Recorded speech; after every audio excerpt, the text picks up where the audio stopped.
Because you see, sorry, just to go on for a second, it's really nice that these shows do get shown on PBS. I mean, it might amuse some of the people watching, listening, to know that every time Monty Python goes out in New York, for example, I make £2. 2 whole pounds? 2 whole pounds. So for a series, you see, I can go out and have a really good dinner. But that's not the point. What's so nice is the fact that they can see them, and that's what they are. They're not cut about, they're not chopped about or anything. Same with Fawlty Towers. They're there. But just as you'd see them over there. Yes. And my friends can see them, and a lot of... Well, PBS is not a big audience, but I gather it amounts to 2 to 3 million or something like that. It's a lot of people. Yeah. So it's lovely that they can be seen, and one doesn't want people chopping them around and taking great hunks out. But could you make that clear to the court? Did they see any... Yes. Did they take comedy seriously enough to understand your point? It just, the whole legal system, I get so cynical after a time, but the judge was a fan. The judge was a... How well did he conceal this during the... I thought very badly. They're actually, it sounds like a sketch, because there was one point where everyone piled into the jury box to watch a television set. That's right.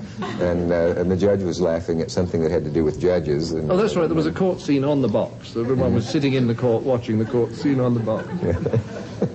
How did this finally come out? Well, we got our injunction, and they were not allowed to put out the next compilation. They'd made an hour and a half out of 3.5-hour shows. They weren't allowed to repeat that, and they weren't allowed to put the other hour and a half out that they were planning, and the whole thing has kind of dissipated. What was the impact the first night a Python show aired in England? Tiny pockets of enthusiasm. Could be detected? Yes, but very, very tiny. And there was no outrage? No? No. The BBC... who were marvellous in as much as they said. They didn't know. I mean, they knew who we were because we'd been writing for David Frost 3-4 years ago, so we had a kind of track record. But they'd no idea what we were going to come up with, which was hardly surprising because we didn't either, so we couldn't describe it. But they said, go ahead and make 13 shows, which we thought was terrific. And then, when they got the shows, the first one went out at 11 o'clock on a Sunday night, you know. Not the prime time? No, not the best time. And then they moved it to 11:30 on a Sunday night. And it was as though they had this time bomb, so they sort of pushed it in the quietest possible corner. And also the regional opt-outs, that's to say, if you were living in Newcastle, you didn't get it. Because the Newcastle had their local... In fact, I had a friend who was trying to watch the series, and he sat down in his hotel room in Newcastle and switched it on. And there was this hysterical start to Monty Python about this guy wandering around, being terribly boring about all the ancient monuments around Newcastle, and he watched it falling about. So it's his real nerve to do this. It's really terrific. And what a great start to the show. And about 20 minutes in, he realized it was the regional opt-out.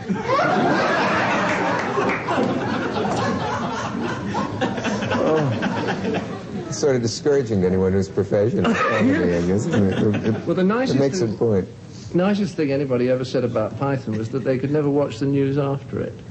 You know, you get in a certain frame of mind, and then almost anything's funny. And one of the wonderful things about, well, that comedy writers and others appreciate is that you have solved the insoluble problem of how to end a sketch. You just stop doing it. You don't end it. At some point, and someone says, now for something, etc. That's right. Familiar phrase. Well, do you have any idea why, when an American goes to England and turns on the television set, he sees any number of things that would startle, shock, and offend here to the point that you would think the sun would not come up the next day? Why should you be different over there? That can... I don't know, you see, Dick, and I don't know if that's really so true anymore. I think 10 years ago it was, without the slightest doubt. We had a very courageous Director General at the BBC, Sir Hugh Carlton Green, who was Graham Greene's brother. And he was a terrific guy. In fact, he once went on saying, when asked about offending people, that there are some people that one would wish to offend. And there was a great period of freedom. I hope he was knighted for that. That's amazing for someone in the I think they missed him out, actually, yes. But he was a great guy. What has happened since is that, you know, all these things go, right? They swing one way and swing the other. And it's definitely closed down a little. I think that they are being more cautious now. When I was over 3 years ago watching Saturday Night Live. I thought this is just as daring and inventive as anything on English television. So I think you're still living with something that's a little old. That's right. It has changed a lot. I remember, though, there were things like frontal nudity. I think that's the funniest phrase ever invented in English television, in a drama. What's the opposite of that? I mean, what is the opposite? Dorsal. You probably dorsal nudity, which you also have over there. It's creeping in.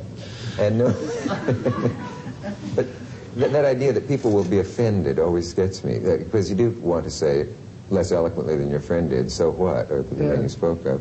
Or how serious is offense? I mean, it isn't murder, and it doesn't usually cause people to commit suicide. That's right, and it's a form of censorship. If people say, oh, excuse me, I've been offended.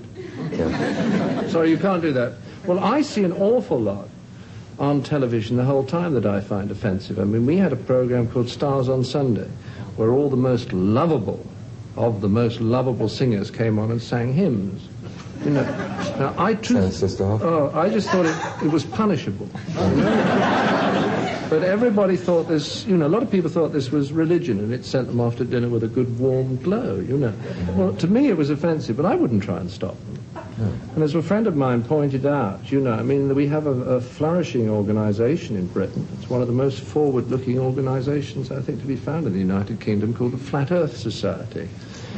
You know, there are still flat earthers? Quite a few. Really? They feel very strongly that the Earth is flat. Yes. And that there's a lot of extremely hostile and offensive propaganda about it. But as my friend said, you can't change the words of the song to Across the World in 80 Days just to please them. You know, at a certain point, you have to say to people, well, if that's what you believe, that's fine. But I'm sorry, we're entitled to make comment about it. If you don't like it, please just switch it off. Because there's a lot around that offends us, and we're not trying to stop you. You know, the world seems to be divided into people who are what I would call to be insulting the anal retentives, who are running around trying to control everyone so that they don't get upset. You know? And there are other people who are reasonably secure, who can say, go ahead and do what you like with your life. I have no plans for the way you should behave. I feel that that is your decision. Yes, well said. I love the idea of changing song lyrics for the Flat Earthers. There must be other possibilities. There's a song called There's a Big, Wide, Wonderful World. Do you change that to a big, long, wonderful world? A big, square, wonderful. That is, there are people on this Earth, we won't say what shape the Earth is, who still believe it is flat in all seriousness, or they're a sort of parody group? Well, many of them are in the cabinet.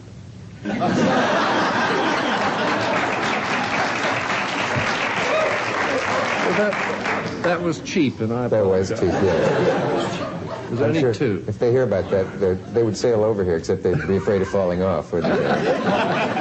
And get you. Well, John, we haven't even scratched your surface. And I'm sorry, because I promised the viewers that I would someday get you here and scratch your surface severely.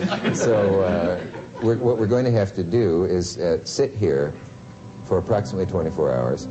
And then, dressed exactly this way, tomorrow night we will continue really giving your surface a good scratching. Would that be all right? That's lovely.